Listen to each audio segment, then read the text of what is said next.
আমি ওর বড় ভাই। বড় ভাই। জি। আচ্ছা, আমাকে কিভাবে আপনি সন্ধান পাইলেন? আসলে আপনার ভিডিওটা ওই আমাকে লিঙ্কটা দিছিল, তারপরে আপনার এক কায়দায় আপনার ভিডিও সবগুলো আমি ঘেটে ঘেটে দেখি কি অবস্থা। এরকম ধরেন আরো দুই তিন জনের সাথে এরকম কথা বলেছি, কিন্তু তাদের কথাবার্তা আসলে চিরারি কথাবার্তা। আপনার মতো এরকম অ্যাকুরেট কথাবার্তা আমি কারোর সাথে পাইনি। সবাই আমার কাছ থেকে টাকা চাই 20,000 30,000।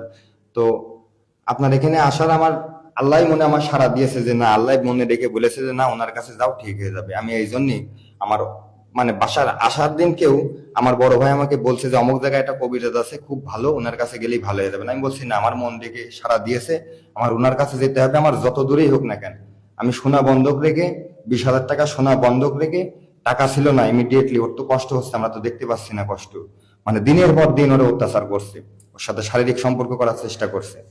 তারপরে আমরা ধরেন এক প্রকার আজকে বিকালের ভিতরে আপনার কাছে যখন আমি ফোন দিছি, আজকে বিকালের ভিতরে আমরা এই টাকা অ্যারেঞ্জ করছি। গতকাল? জি জি, গতকালকে অ্যারেঞ্জ করে আমরা মনে করেন যে আপনার উদ্দেশ্যে আপনি নিয়ত করে। আপনার কয়টার দিকে বাইরে হয়েছিলেন কালকে? আমরা বের হয়েছি 7:30টার দিকে। 7:30? জি আজকে ভোরে পৌঁছলেন? জি। আরেকটা বিষয় হচ্ছে, আমারও সিস্টেমের বাহিরে আসলে আমি 10টার পর আগে কখনো রুগী দেখি না। জি। আপনারা হয়তো আমার লাইভ দেখবেন, কিন্তু আমি কখনো এভাবে এত ভোরে রুগী দেখি না। না।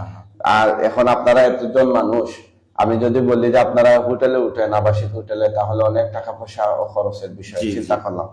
আমাদের কিছু ঘুমকে স্যাক্রিফাইস করে ভাবলাম যে বসাইয়া রাখবো, আপনাদেরকে একটু বিশ্রাম নেবেন, বসবেন ওয়াইটিং রুমে। কিন্তু যেহেতু দেখছি রোগীর অবস্থা ভালো না, আগে চিকিৎসাটা করে ফেলি, প্রয়োজনে পরে আপনারা বিশ্রাম নেন। তাই না? আসার পরে আমরা আলহামদুলিল্লাহ চিকিৎসা করলাম। হ্যাঁ, আপনারা আসতে কি কোনো সমস্যা হয়েছে? যে আসতে আমরা একটা আসলে দুঃসংবাদ শুনছি, এটাই আসলে খারাপ লাগছে। তাছাড়া আমরা এখানে কি, আমার চাচাতো ভাইয়ের ওয়াইফ মারা গেছে। এখন কিভাবে হয়েছে আমরা জানি না। হসপিটালে ভর্তি ছিল, হঠাৎ গাড়ির ভিতরে। ওনার বয়স 23। 23 বছর। 23 বছর মাত্র? ইন্নালিল্লাহ। আমরা হচ্ছে কি পদ্মা সেতুর উপরেই যখন উঠলাম তখনই সংবাদটা আসলো। আপনারা পদ্মা সেতু হয়ে আসছেন? জি জি। আনুমানিক কত কিলো হবে ঝিনাইদহ থেকে মৌলভীবাজার? 420। এর আগে কি কখনো আসছিলেন আপনারা মৌলভীবাজার? আপনাদের তো আসা হয় না। আমরা আসিনি। আমরা আসলে অনেক কথা বলেছে, অনেক কবিরাজ বলেছে, কিন্তু আপনার সাথে আমার কথা বলে প্রথমবারই ভালো লেগেছে। আপনার কথা শুনে আমার ভালো লেগেছে যে না, যারা কাজ করে তারা কখনো অগ্রিম কয় না যে আমার বিকাশে করে টাকা পাঠাও। বা আমি কি আপনাদের সাথে কোনো টাকা পয়সা চুক্তি করছি? না না না, আপনার ওই কথাটা শুনে আমার আরো বেশি ভালো লেগেছে বিদায় আমি আর দ্বিতীয়ত কোনো চিন্তা ভাবনা করি না। আমার কথা হচ্ছে ভাই, আপনারা রুগী নিয়ে বিপদে পড়ছেন, ঠিক আছে? এখন এগুলা হচ্ছে, মনে করেন কেউ যদি মরা লাশ নিয়ে গাড়ির জন্য অপেক্ষা করে, গাড়ি আসার পরে বলে যে না, লাশ নিয়ে যাবো, আমার এত টাকা দিবেন, তাহলে এটা একটা মানবতা বিরোধী অপরাধ হয়। মানুষ টাকা পয়সা তো জীবনে বহুতই কামানো যাবে, কিন্তু মানুষের দুর্দিনে বিপদের সময় যদি তাকে একটু সহযোগিতা না করা যায়, এটা একটা রক্তের সাথে, মানবিকতার সাথে একটা বেইমানি হয়। আমার নীতি হচ্ছে, আগে আমি চিকিৎসা করবো, আপনারা চিকিৎসা দেখবেন আমার, ইনশাল্লাহ। পরে আমাকে মানুষ খুশি করে, এটাই। কিন্তু এই যে চিকিৎসা আমরা যেটা করলাম, 7টা জিন জবাই করলাম, অন্য জায়গায় হলে বলতো যে এক একটা জিন জবাই করলে 20,000 টাকা লাগবে, এরকম বলে নিচ্ছ? যে এরকম আমাদেরকে একজন আর কি লাস্টে না পেরে বলছে যে 4,000 টাকা দেন, আমি এখানে বসে কাজ করে দিচ্ছি। আমি তো বলছি যে যারা করে তারা তো এরকম কখনো তাদের হাত দিয়ে মানুষ খুশি হয়ে দেয়, তারা কখনো চেয়ে নেয় না যে আমাদের এত টাকা দেন। কারণ তারা আল্লাহর পথে কাজ করে, দিনের পথে কাজ করে, তারা মানুষের জন্য কাজ করে, তারা কখনোই টাকা চেয়ে নেয় না যারা কাজ করে। তা হুজুর, আপনার এখানে এসে আমাদের আসলে খুবই ভালো লাগলো। আমরা আসলে আপনার কাজ দেখে আমরা মুগ্ধ, এবং সারা বাংলাদেশের মানুষ যে যেখানে আছে নাকি, আমি এটাই বলবো যে আলতু ফালতু কারোর সাথে যোগাযোগ না করে সরাসরি এখানে চলে আসুক। এখানে ট্রিটমেন্টটা আসলে না এসে, যে না আসবে সে বুঝতে পারবে না যে ট্রিটমেন্টটা কেমন।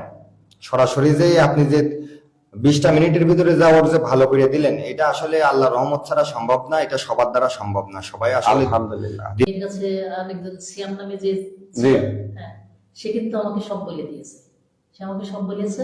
আপনার মেয়ে ওনার কাছে দেন? যে আপনি একটু বলুন না আপনার আচ্ছা। অনুভূতিটা। এখন সে আমাকে বলতেছে, সিয়াম আমাকে বলছে যে এই ছোটখাটো আলেম দেখালে হবে না কিন্তু। আমি বলছি, তাহলে কি দেখাবো? বলছে বড় আলেম ধরতে হবে। আমি বলছি বড় আলেম কোথায় পাবো? বলতেছে খুঁজতে হবে। হ্যাঁ, খুঁজে দেখো। আমাকে মানে বলতেছে ও আমার ছোট বোন, আমি ওর কোনো ক্ষতি করিনি, ও কোরআন তেলাওয়াত করে, আমি সেটা বসে বসে শুনি। তা তাহলে তুমি তো আমার মা, তা মা আমি তোমাকে বললাম ওকে বাঁচাতে হলে এই আজকের দিনের ভিতরেই কিন্তু বড় আলেম ধরো, না হলে ওকে বাঁচানো যাবে না। ওই যে মুসলিম যেটা হ্যাঁ সিয়াম না হ্যাঁ, মুসলিম। সিয়াম সিয়াম, হ্যাঁ। যাই হোক, শেষ পরামর্শ দিয়েছে। আরেকটা উপকার হুজুর করেছে, সেটা হচ্ছে ওই দিনই ওর উপরে ওই কৃষ্ণ নামে যে না, ও হচ্ছে বেশি টর্চার করেছে। ওই দিনে ওই সিয়াম সিয়াম হচ্ছে পঙ্গু এবং অন্ধ, বলল যে মা আমি তো দেখতে পাই না, আমি যদি দেখতে পেতাম না তাহলে আমার বোনের এত কষ্ট হতো না। পরে আমাদেরই বাড়ির সামনে একটা বাগান আছে, ওখানে ওর দাদি আছে, ওর দাদিকে ওই দিন গতকালকে পাহারায় রাখছিল, যার জন্য কিন্তু ওর কাছে আগাতে পারে নাই কৃষ্ণ। যাই হোক, আমি সবাইকেই শাস্তি দিয়ে দিছি একটা কারণে, কারণ ওগুলো অনেক সময় আছে ধূম্রজাল, মানে বিশ্বাস করা যায়। হ্যাঁ হ্যাঁ, তা তো ঠিকই, এক, ওদেরকে আর বিশ্বাস করা দ্বিতীয়ত কষ্ট। হচ্ছে জিন যত ভালোই হোক মানব দেহের জন্য সেটা ভালো নয়। হ্যাঁ মানুষের শরীর আল্লাহ এমন ভাবে সৃষ্টি করেছে, তার সাথে জিন থাকলে ওই শরীরটা এটা সহ্য করতে পারবে না, সে স্বাভাবিক মানুষ থাকতে পারবে না। না, ঠিক আছে। দীর্ঘদিন ধরে যদি ভালো জিনও তার সাথে থাকে, তার মায়ায় মিশে যাবে। এবং ওর ওর ছিল, ওর কিন্তু বাল্যকাল থেকেই নাকি ছিল ছিল ওর সঙ্গে খেলাধুলা করতো এবং একই বয়সী। ও যত বড় হয়েছে সেও বড় হয়েছে, এখন সে করে কিনা, জি বলেন। এখন সে ওরে কিছু করেছে কিনা হুজুর এটা তো জানি না, কেননা এর আগে তো এরকম সমস্যা হয়নি, বড় কোনো যাই আল্লাহ হোক, আমরা সবাইকে আমরা ইয়া করে ফেলছি, শাস্তি দিয়ে ফেলছি জীবনের জন্য। আলহামদুলিল্লাহ। ওর আর আসার কোনো সুযোগ নেই ইনশাআল্লাহ। এখন আপনার কি আর কোনো কিছু বলার আছে বোন? কোথা থেকে আসছেন? আমি ঝিনাইদহ থেকে এসেছি। ঝিনাইদহ। আমাকে আর কখনো দেখছেন আপনি? জি, আমি ফেসবুকে আপনাকে কিছুদিন আগে দেখেছি। ফেসবুকে আমাকে দেখতেন? জি। আচ্ছা ঠিক, বলুন তো। আমি এটাই বলতে চাই, আপনাকে অসংখ্য ধন্যবাদ, এবং আল্লাহ তাআলাকে আমি অনেকবার আমি তাকে ভালোবাসা জানাই যে সে আমাকে মুক্তি দিয়েছে। আমি অনেক কষ্ট পেয়েছি। অনেক কষ্ট পেয়েছেন, দীর্ঘদিন ধরে আপনি কষ্টে ছিলেন, এগুলোকে আপনি টের পাইতেন যে আপনাকে ওরা টর্চার করে? আমি টের পেয়েছি সম্ভবত এক সপ্তাহ। এক সপ্তাহ ধরে? এক সপ্তাহ ধরে। এর আগে তেমন একটা টের পাইতেন না? এর আগে মানে আমি কোথাও কোনো জিনিস রাখলে না ভুলে যেতাম। হ্যাঁ, বলছে যে গিলু খাইছে ওরা, চিন্তা করছেন? এবং পড়তে বসলে দেখা যাচ্ছে যে আমার পড়াটা আমার পড়া জিনিস আগে সবসময় আমার মনে থাকে, কোনো কিছু ভুলে গেল। কিন্তু ইদানিং আমি 5 মিনিট আগে যেটা পড়ছি 5 মিনিট পরে আমি ভুলে যেতাম। কেউ আমার সঙ্গে কিছু জিজ্ঞাসা করছে যে তুমি খেয়েছো বা কি করছো, আমি 5 মিনিট পরে ভুলে যেতাম যে সে আমাকে কি জিজ্ঞাসা করেছে। তোর বাবা কি করেন? মেয়ের বাবাটা কি করেন?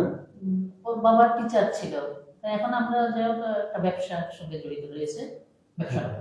উনি কি টিচিং প্রফেশনে নেই না, এখন? এখন আর উনি টিচিং প্রফেশনে নেই। আচ্ছা আচ্ছা, মাশাআল্লাহ। মেয়েটাকে পড়াবেন ইনশাআল্লাহ, ওর মেধা শক্তি ভালো আছে। সারা বাংলাদেশে ক্যালিগ্রাফি, মাশাআল্লাহ। এটা আপনি এগুলো করেন? জি হ্যাঁ, আপনি কি ইসলামিক ক্যালিগ্রাফি নেই? জি, ইসলামিক ক্যালিগ্রাফি। আচ্ছা আচ্ছা আচ্ছা,